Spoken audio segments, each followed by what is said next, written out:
Hola a todas y a todos, soy Juanjo Montaño y en este vídeo vamos a aprender a aplicar el procedimiento de la comparación de dos medias en un diseño de grupos independientes o diseño entre. Para ello utilizaremos el ejemplo de una investigación sobre el tratamiento de la depresión en enfermos de cáncer, cuyos datos y descripción lo podréis encontrar en el apartado de descripción de este vídeo. ¿Comenzamos? El estudio de la relación entre una variable de naturaleza categórica con dos posibles valores que dan lugar a dos grupos diferentes y una variable de naturaleza cuantitativa se realiza mediante el procedimiento llamado comparación de dos medias en grupos independientes. Para ilustrar este procedimiento nos vamos a plantear como posibles hipótesis averiguar si existen diferencias significativas entre el grupo de terapia de activación conductual y el grupo control en cuanto a la puntuación en depresión después de haber aplicado el tratamiento. Esto sería una hipótesis de tipo bilateral. ¿Hay diferencias entre ambos grupos? Ahora bien, si yo me plantease como hipótesis de investigación, quiero averiguar si la terapia de activación conductual es eficaz para reducir el nivel de depresión en términos de puntuación respecto al grupo control, eso sería una hipótesis de tipo unilateral porque marco un sentido de la diferencia. Vamos a ilustrar ambas situaciones. Antes de aplicar la propia prueba de comparación de dos medias, tenemos que tener en cuenta que la correspondiente prueba, que es una prueba TD-Student, forma parte de la vía paramétrica y exige el cumplimiento de tres condiciones importantes o tres supuestos. En primer lugar, se tiene que cumplir normalidad de la variable de respuesta, en este caso puntuación en depresión post-tratamiento, en cada uno de los grupos experimentales a nivel poblacional. En segundo lugar, las variancias de ambas poblaciones, de ambos grupos, tienen que ser iguales. Significa homogeneidad de variancias. Y en tercer lugar, las observaciones tienen que ser independientes. Los dos primeros supuestos los tenemos que comprobar a nivel estadístico y este último, de independencia de las observaciones, ya depende del tipo de diseño de la investigación en donde tenemos que procurar que las puntuaciones de los sujetos no dependan o no estén condicionadas unas de otras. Pues bien, antes de aplicar el procedimiento de la comparación de dos medias, vamos a comprobar el primer supuesto, normalidad de la variable de respuesta puntuación en depresión post-tratamiento en cada uno de los dos grupos experimentales. Y eso se va a llevar a cabo mediante la prueba de Shapiro-Wilk. Para ello vamos a analizar estadísticos descriptivos, explorar. En el campo de lista de dependientes ponemos la puntuación en depresión post-tratamiento y en lista de factores ponemos tratamiento porque lo que queremos es que obtenga la prueba de normalidad de Shapiro-Wilk en cada uno de los grupos tratamiento, en terapia de activación conductual y en control. Mostramos gráficos únicamente, vamos a gráficos, no nos interesa el diagrama de cajas ni el diagrama de tallo y hojas y seleccionamos gráficos de normalidad con pruebas.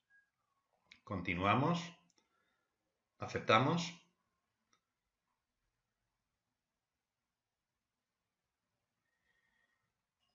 Bien, proporciona unas pruebas de normalidad, concretamente la de Kolmogorov-Smirnov y la de Shapiro-Wilk, esta última es la que nos interesa, y una serie de gráficas de normalidad. Nos vamos a centrar únicamente en lo que es la prueba de normalidad de Shapiro-Wilk. Te proporciona el estadístico de Shapiro-Wilk para el grupo de activación conductual y para el grupo control, con sus grados de libertad y especialmente el grado de significación. La hipótesis nula de la prueba de Shapiro-Wilk indica normalidad, se cumple la normalidad. La hipótesis alternativa de esta prueba implica no normalidad. Si el grado de significación de la prueba es superior o igual a 0,05, implica hipótesis nula, normalidad. En cambio, si el grado de significación de la prueba fuera inferior a 0,05, implicaría hipótesis alternativa, no normalidad, no se cumple el supuesto. Como podemos observar, como el grado de significación de la prueba de Shapiro-Wilk, tanto para el grupo de activación conductual como para el grupo control, es superior a 0,05, podemos concluir que se cumple el supuesto de normalidad en cada uno de los grupos experimentales, activación conductual y control, en cuanto a la variable de respuesta, puntuación en depresión post-tratamiento. Ahora sí que podemos aplicar la prueba de comparación de dos medias. El supuesto de igualdad de variancias viene incorporado, su prueba viene incorporada en esta comparación de dos medias. Para ello vamos a analizar, comparar medias, prueba T de muestras independientes. En variables de prueba habría que colocar la variable de respuesta, que en este caso es post-tratamiento, depresión, puntuación. Y en variable de agrupación pondríamos tratamiento. Definimos los grupos. Por defecto siempre viene que el grupo 1 toma el valor 1 y el grupo 2 toma el valor 2. Es el caso que tenemos aquí. El grupo 1 implica terapia de activación conductual y el grupo 2 implica control. Por tanto, lo dejamos tal cual. Continuamos. No hace falta hacer nada más. Por defecto aparece estimar tamaños de efecto, que es de gran interés, y podemos aceptar. En primer lugar, aparece una tabla de descriptivos. Para cada grupo, para activación conductual y para control, te aparece el tamaño de la muestra, la media en depresión, la desviación estándar y la media de error estándar. Aquí lo que nos va a interesar es examinar las medias en depresión para cada uno de los grupos, porque nos va a dar un poco la clave de lo que va a salir en la correspondiente prueba de comparación de medias. La media del grupo de terapia de activación conductual, la media en depresión, es de 12,24 y la media en depresión del grupo control es de 15,24. Esto lo que implica es que la media en depresión del grupo de tratamiento es inferior a la del grupo control. Esto a nivel meramente descriptivo. Lo que vamos a comprobar es, mediante la prueba de comparación de dos medias, es si esta diferencia es estadísticamente significativa a nivel poblacional. Bien, a continuación podemos bajar en la siguiente tabla y vemos que hay dos filas. Se asume variancias iguales, no se asumen variancias iguales. Esto depende de la denominada prueba de Leven de igualdad de variancias. Es la prueba que me va a indicar si existen diferencias significativas entre las variancias poblacionales entre ambos grupos. Es una prueba F que te proporciona ese valor F y su grado de significación. La hipótesis nula de la prueba de igualdad de variancias implica variancias poblacionales iguales. La hipótesis alternativa implica que las variancias poblacionales son diferentes. No se cumpliría el supuesto. Como el grado de significación de la prueba F de Leven es superior o igual a 0,05, concluiríamos hipótesis nula. Las variancias son iguales. Si el grado de significación de la prueba F fuera inferior a 0,05, concluiríamos hipótesis alternativa. Las variancias son diferentes. Pues bien, si sale hipótesis nula la prueba F de Leven, tenemos que tomar toda la información de la línea que indica se asumen variancias iguales. En cambio, si la prueba F de Leven hubiera salido hipótesis alternativa, tendríamos que tomar toda la información de la línea que indica no se asumen variancias iguales. ¿Vale? Pues bien, como las variancias son iguales, nos quedamos en la información o con la información de la línea se asumen variancias iguales. ¿Qué te proporciona? Bien, en primer lugar te proporcionan el índice de contraste TD-Student que compara las dos medias, sus grados de libertad, y lo que te proporciona también es el grado de significación unilateral y bilateral, para prueba unilateral y para prueba bilateral. He de advertir que el SPSS comete un error en la traducción al castellano, porque aquí dice P de un factor. Eso significa P unilateral o de una cola. Y cuando dice P de dos factores, realmente es P bilateral o de dos colas. En cualquier caso, tanto si la prueba es unilateral, recordemos, quiero comprobar que el grupo de terapia de activación conductual tiene un nivel de depresión más bajo que el control. Marco yo el sentido de la diferencia. Pues estaríamos ante una prueba unilateral y acudiría al grado de significación P de la prueba que dice P de un factor, que significa unilateral. En cambio, si yo lo que quiero comprobar es meramente si existen diferencias significativas entre ambos grupos en cuanto a depresión, pues me iría o acudiría a examinar P de dos factores, que significa el grado de significación P bilateral. ¿Qué más informa? Pues la diferencia de medias, la diferencia de error estándar de las dos medias y el intervalo de confianza de la diferencia de las dos medias con un nivel de confianza de 95%. El grado de significación, ya sea unilateral o bilateral, es significativo. Concluiríamos hipótesis alternativa. Existen diferencias significativas entre las medias de depresión entre los dos grupos. El sentido de la diferencia me lo está indicando las dos medias a nivel observado entre ambos grupos. Es decir, hay diferencias significativas en cuanto a nivel de depresión porque los sujetos que pasan por terapia de activación conductual tienen una media de depresión significativamente inferior frente al nivel de depresión del grupo control. También es interesante interpretar el intervalo de confianza de la diferencia de las dos medias poblacionales que he indicado anteriormente, porque lo que me está diciendo este intervalo de confianza es que la diferencia de las dos medias a nivel poblacional con un nivel de confianza del 95% se encuentra entre menos 4,712 y menos 1,288. También decir que el intervalo de confianza, sus valores, me permiten interpretar cuál sería la conclusión de la correspondiente prueba de hipótesis, como hemos visto ya.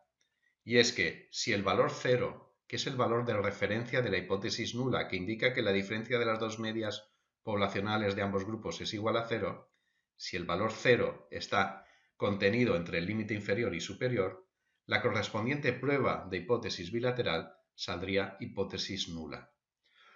Como el 0 no está dentro, no está contenido entre el límite inferior y superior de este intervalo, la correspondiente conclusión de la prueba de hipótesis bilateral sale hipótesis alternativa, como es lo que sucede. Si la prueba F del Leven de igualdad de variancias hubiera salido hipótesis alternativa, tendríamos que ir a toda la información de la línea no se asumen variancias iguales. En ese caso, la prueba T de comparación de dos medias no es una prueba T de Student, sino que es una prueba T asterisco que se distribuye según la distribución de Behrens-Fisher. Y para aproximar esta distribución T de Behrens-Fisher a la distribución T de Student, se aplica la aproximación de Well para obtener los grados de libertad, que en este caso serían 47,79. Aquí te proporciona igualmente el grado de significación, unilateral, bilateral, la diferencia de medias, el error estándar de la diferencia de medias y el correspondiente intervalo de confianza. Pero como hemos dicho, como se cumple la igualdad de variancias, la información a la que hay que acudir es a toda la correspondiente a la línea se asumen variancias iguales. Ya para finalizar, vamos a examinar el denominado tamaño del efecto del factor sobre la variable de respuesta a través del índice D de Cohen. Pues para ello, el índice D de Cohen, tendríamos que acudir a esta casilla, donde pone fila D de Cohen y columna estimación de puntos. Pues bien, el D de Cohen es igual a menos 0,996. De igual forma que se coge el índice T de comparación de dos medias en valor absoluto para estudiar su significación, en este caso este índice D de Cohen también se toma en valor absoluto. El signo negativo simplemente indica que el segundo grupo, el grupo control, tiene una media superior a la del primer grupo, que es el de terapia de activación conductual. Por tanto, lo cogemos en valor absoluto. Recordemos los valores de referencia para interpretar correctamente este valor de Cohen. Alrededor de un valor de 0,20, el tamaño del efecto del factor sobre la variable de respuesta es pequeño.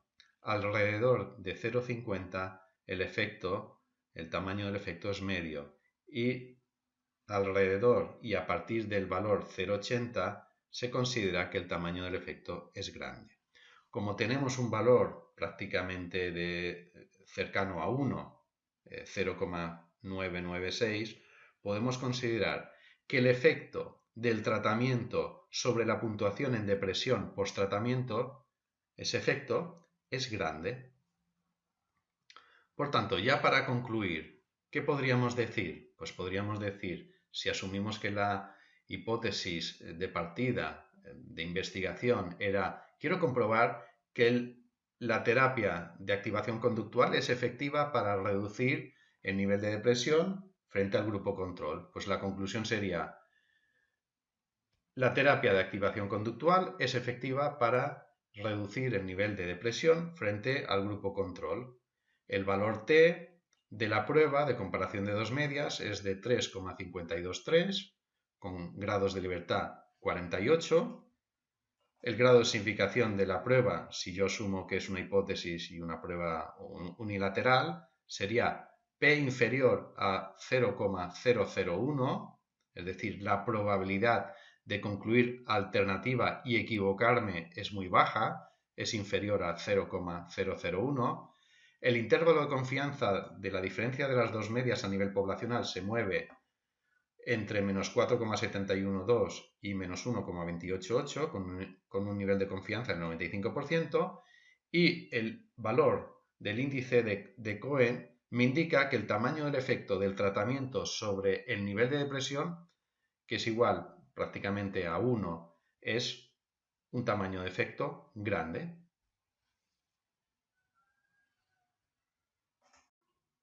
A continuación vamos a ver cómo se redactarían los resultados de acuerdo con las normas de la Asociación Americana de Psicología, la APA.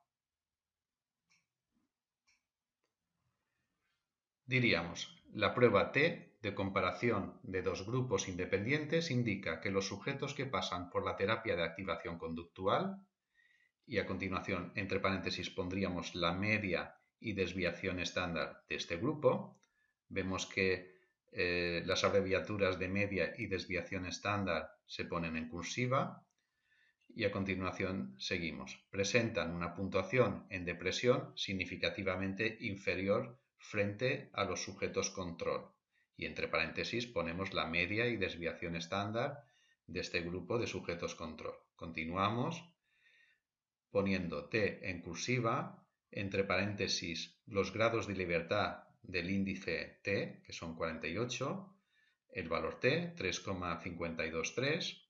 A continuación, siempre que se pueda, el grado de significación P, el exacto. Cuando es muy pequeño, se pone P inferior a 0,001. Recordemos que el 0 antes del punto en el grado de significación nunca se pone. Por defecto se está indicando el grado de significación bilateral. Si se pone el unilateral, se ha de decir explícitamente. Y a continuación, para finalizar, se indica en cursiva el índice D de Cohen y su valor, 0,996. Bueno, hasta aquí todo. Espero que os haya sido de gran utilidad y nos veremos en otro vídeo. Muchas gracias.